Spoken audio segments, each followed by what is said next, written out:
Yaa Waaqayyo Gooftaa abbaa hundaa gararraa kan qixxeen kee hin argamne macca lafaa kanarraa qofaa kee kan raawwattu wanta fedha kee guuttee kan lubbuun nu jaallattee bakka keenya nuuf duute.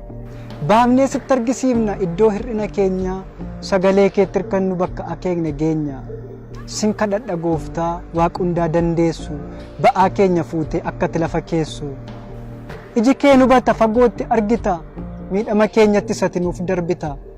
Akka namaa miti callu jalaan jettu. Furmaata nuuf ta'i atattamaan kottu. Kan si dhibu iyyuu hin jiru siif salphaadha hundumtisa. Jireenya gada deeme mataa buusee quucare albuuda kee guddisa. Raqa tortore keessaa namni kee damma nyaata. Bututaan mangaagaarreeyyuu ulfina keef jabaata. Raawwatini naftu kakuu arrabni kee galee. Jaartii waggaa 90 daa'ima laatta malee. Gaariidhati Waaqayyo tolli kees daangaa hin qabu. Lafeen nama si beeku dhiittaa lagaan hin cabu. Cabus madaan kulkulee du'an fidu takkaayyuu tola dhidhiibamanii bardhuu kee irratti fayyu. Waaqayyo sinuuf wayya abbaa furmaata keenyaa.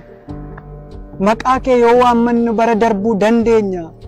Si wajjin walii gallee gaafa deemsa jalqabnu allayyaan qaxxaamurre galaanan ceene hin qabnu. Atoo jecha tokkittiin boolla du'aa qadaadda.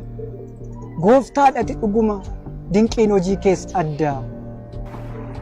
Kanan wajjin haasa'u icciitii garaa kootii miiltoo koo hangafa firaa gaafumni koo xinnaatee abdiin koo qaqallatu si duwwaatu naaf jira.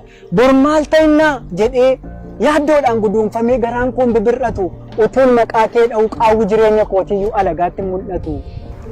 Iyyata koo dhageessa gurra keenatti qabdee yommuun maqaa kee waamu ariifattee nageessa gaaddidduun gargaarsa kees kan namaan hin durfamu. Argeera gaarummaa kee akkati namaaf taatu haadhaaf abbaa gararraa hin jiru waan akka kee nama jalaa oowwaatu samii fardii kanarraa. Waaqa jaalalaatati hiyya sagalee namaaf kan furmaataaf oowwaattu gaaffii namaaf deebifte of hirkaan dhabe jettees takkaa naman dhoowwattu. Tokkicha maqaa keetiin galaanatu tarsa'a tulluun lamatti rama namni sirratti of gate morma isaarraa cabsita gudeelcha micciiramaa.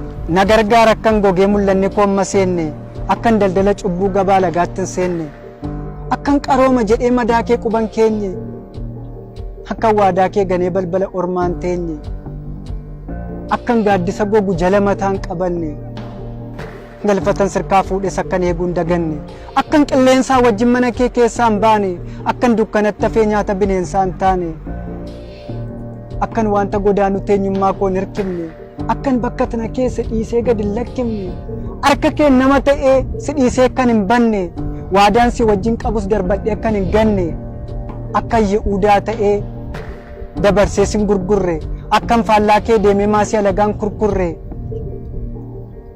akkan fannoo kee kaayee waanjoo seexanaan baanne ayyaana kee kan gatee maaddii ormaarraa nyaanne akkan gaaddidduu hordofee karaa kee gad hin dhiibne akkan fedha garaa koof bakka arge gad hin ciibne